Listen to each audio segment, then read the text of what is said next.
दतमा जिंदाबाद रामफल बिल जिंदाबाद रामफल बिल जिंदाबाद धन्यवाद सार दिनै दतमा बियाबाव नोंथांनि जिथु फोसावदिंनाय मेल गोबां लोगो रायजो राजाफोरखौ नुनो मोननाय जादों सार मा फोरमायगोन। दतमा समष्टिया बड'लेण्डनि मादाव बयनिख्रुइबो प्रेस्टिजियास एबा मान सन्माननि समष्टि थांनाय 12 बोसोराव BPFआ बे समष्टिखौ गारसोनानै दोनदोंमोन। दा बे समष्टिनि रायजो राजाफ्रा जौगानायखौ लुबैयो आरो दुलाराय बड'लेण्डनि एबा आसामनि रायजो राजाफ्रा दतमा ओनसोलखौ जौगानायखौ लुबैयो, दतमा समष्टि जौगानायखौ लुबैयो। दा नंखायनो जोंनि दोलोनिफ्राय आरो लोगोसे दतमा ओनसोलनि रायजो राजाफोर दैदेनगिरिफोर बयबो आंखौ बेवहाय बिजाथि महरै गसंनायखौ हास्थायदोंमोन।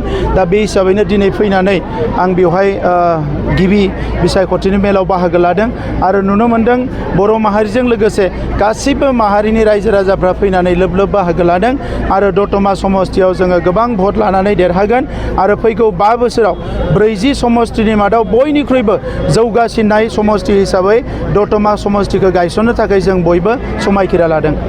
बेसेबांसो मासि देरहागोननि दासिम गोबां मासि देरहागोन। 40 मासियाव ओरैबायदि आं मासि नुवाखै जेराव जोंनिया गाज्रि, बिनि गेजेरावनो 4-5सो मासिया एसे गाहायाव दङ, नाथाय मेक्सिमामानो जोंहा गोजौआव दङ। नंखायनो हारसिंनो सरकार दानो हानाय जखानि जोङो MCLA मोनगोन बियो रोखा। दतमानि बबे थावनियाव नोंथाङा दिनै दतमायाव गोबां थावनियाव दिनै मिटिं दङ आरो नेक्स्टआवबो आंहा मोनसे डेट दंबावो। दा आङो नाजागोन जे मोनफ्रोमबो गामि एबा मोनफ्रोमबो ओनसोलाव बेरायनो थाखाय। Thank you.